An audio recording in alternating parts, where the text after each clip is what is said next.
Baik, selamat malam Bapak Sunar dan rekan-rekan. Sebelumnya terima kasih atas kesempatan yang diberikan kepada kelompok 3.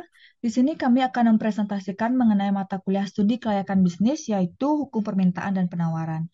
Sebelum itu, izinkan saya untuk perkenalkan anggota dari kelompok 3, yaitu yang pertama ada Tri Tiaswati, nomor absen 2, sebagai pembicara pertama.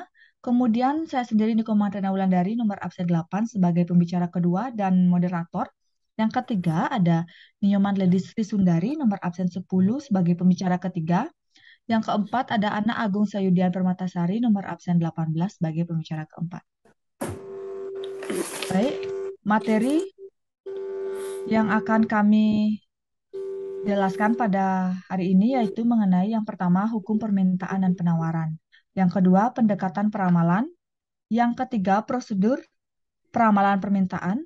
Yang keempat kendala pemilihan teknik peramalan. Yang kelima pengukuran permintaan produk. Yang keenam peramalan permintaan produk yang sudah mapan. Yang ketujuh yaitu peramalan permintaan produk baru. Yang kedelapan mengenai metode time series dan metode regresi korelasi. Dan yang kesembilan mengenai pengawasan peramalan. Baik, yang pertama saya akan menjelaskan sedikit mengenai hukum permintaan dan penawaran. Permintaan adalah istilah untuk sejumlah barang dan jasa yang diinginkan untuk dibeli pada tingkat harga dan waktu tertentu sesuai dengan pasar.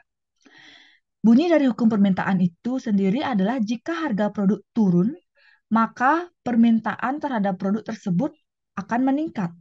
Nah, sebaliknya, jika harga suatu produk naik, maka permintaan terhadap produk tersebut akan menurun.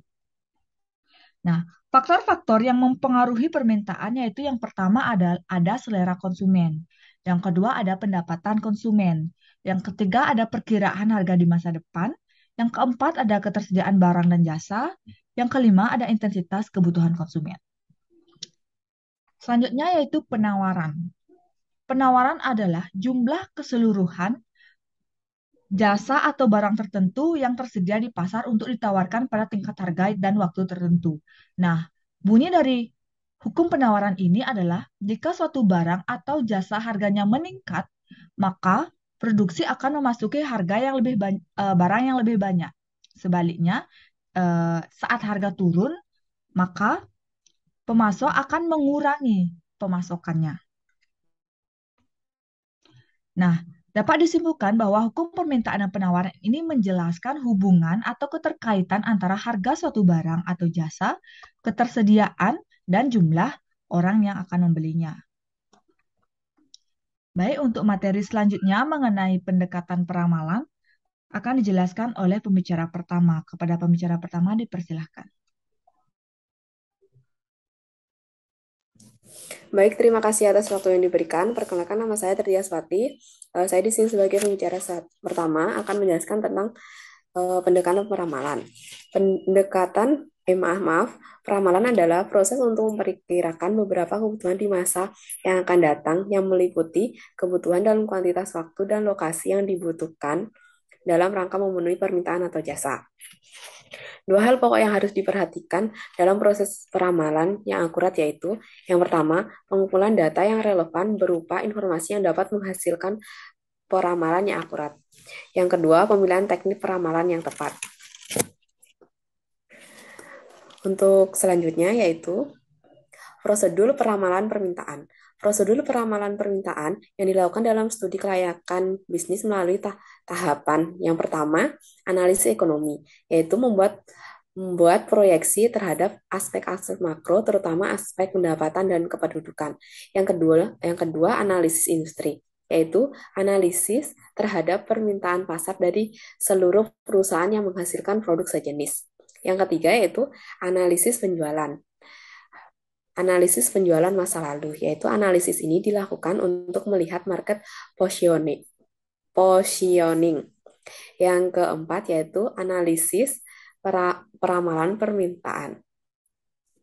Pada tahap ini terlebih dahulu dilakukan identifikasi terhadap kemungkinan variabel eksternal untuk industri.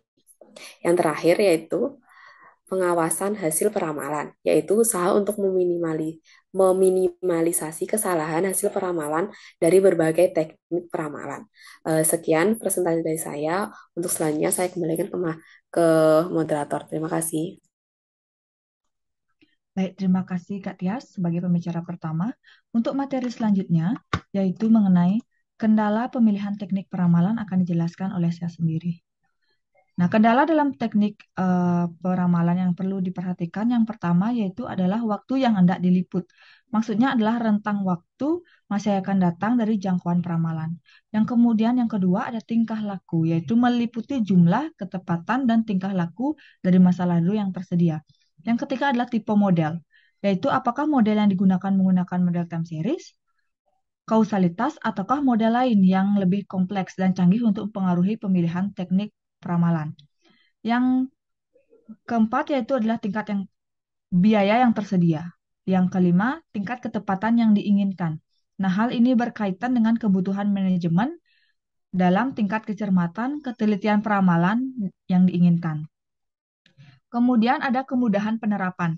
Dalam hal ini berkaitan dengan kemampuan manajemen eh, data dan biaya yang tersedia. Selanjutnya yaitu adalah pengukuran permintaan produk. Ada beberapa metode dalam mengukur permintaan produk. Yang pertama menggunakan data impor produk yang bersangkutan. Yang kedua menggunakan data impor, data impor dan produksi dalam negeri yang digunakan yang terkandung dalam formula berikut yaitu PE sama dengan P ditambah I dikurangi E ditambah DC, di mana PE merupakan permintaan efektif yang dicari, yang kedua P produksi dalam negeri selama masa bersangkutan, I yaitu impor yang dilakukan, E yaitu ekspor yang dilakukan, dan DC jumlah cadangan produk. Dan yang terakhir adalah ada metode rasio rantai, di mana metode rasio rantai ini menghitung permintaan efektif dengan cara membagi dalam komponen-komponen yang lebih kecil dari suatu mata rantai urutan variabel yang berpengaruh terhadap produk yang bersangkutan. Baik, sekian penjelasan dari saya. Untuk materi selanjutnya akan dijelaskan oleh pembicara ketiga. Kepada pembicara ketiga dipersilahkan. Baik, terima kasih atas waktunya. Di sini saya akan menjelaskan mengenai peramalan permintaan produk yang sudah mapan dan peramalan permintaan produk baru. Nah, peramalan permintaan produk yang sudah mapan. Batasan yang digunakan dalam pembahasan ini untuk pengertian produk-produk yang sudah mapan adalah produk yang telah diproduksi oleh investor. Dengan demikian, bisnis yang diusulkan adalah perluasan usaha. Adapun beberapa metode yang dapat digunakan, yaitu yang pertama metode pendapat, eksperimen, survei, time series, regresi korelasi, dan terakhir input-output. Selanjutnya, peramalan permintaan produk baru. Banyak pengertian tentang produk baru. Di antaranya adalah apakah produk tersebut benar-benar produk baru, baik bagi calon investor maupun bagi konsumen, atau mungkin hanya baru bagi calon investor namun tidak bagi konsumen. Nah, pengertian baru yang dimaksud dalam pembahasan ini adalah produk baru yang merupakan tahapan evolusi dari satu jenis yang sudah ada dalam pasar atau satu produk yang masih dalam satu jenis dengan produk yang sudah ada. Dalam keadaan seperti inilah, maka model peramalan yang dapat digunakan adalah sales model dan karenanya metode yang digunakan dalam peramalan produk yang sudah mapan dapat digunakan dalam peramalan permintaan produk baru dalam pengertian ini.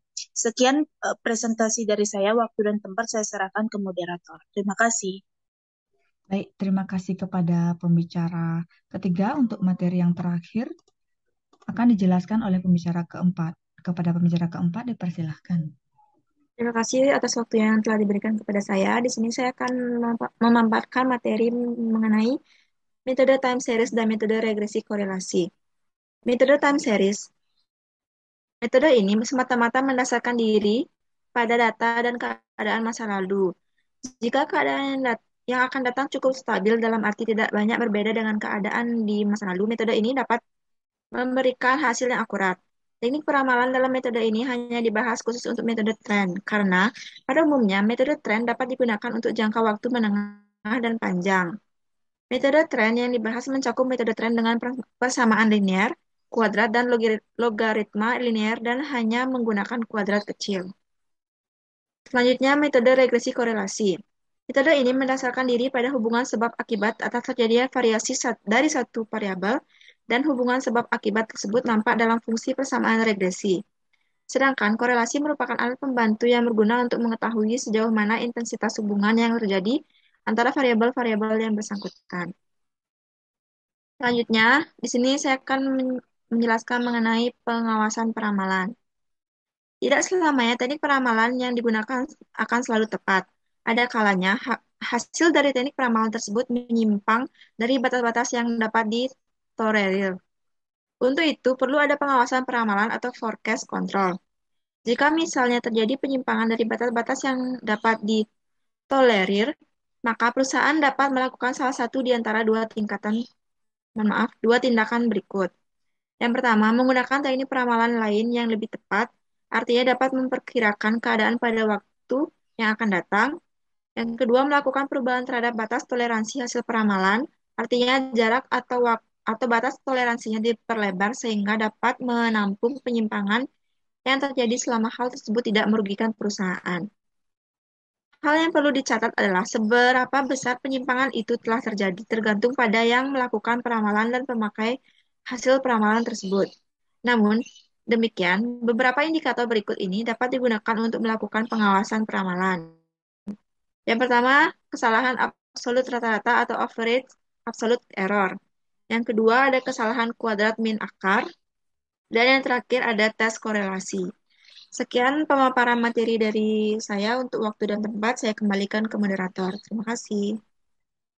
Baik, terima kasih kepada pembicara keempat.